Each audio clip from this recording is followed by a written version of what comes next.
সারা পৃথিবী এখন সোশ্যাল মিডিয়ার উপর ডিপেন্ড। সোশ্যাল মিডিয়াতে যা দেখছে, যা শুনছে, তাই বিশ্বাস করছে, তাছাড়া উপায়ও নাই। তাই সোশ্যাল মিডিয়ার সাথে রিলেটেড যারা আছেন, কন্টেন্ট ক্রিয়েটর বলেন, নিউজ চ্যানেল বলেন, বা আদার্স ওয়েব পেজ বলেন, বা ডিফারেন্ট সোশ্যাল সাইট যেগুলো আছেন, তাদের নৈতিক দায়িত্ব এমন কিছু তৈরি করেন যা দিয়ে সমাজ উপকৃত হয়। এমন কিছু তৈরি করেন না যা সমাজকে বিপদগামী করে।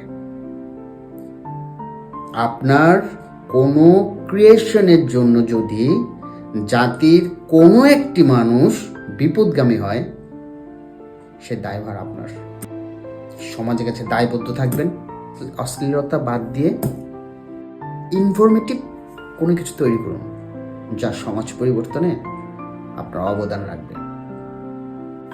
ভালো থাকবেন।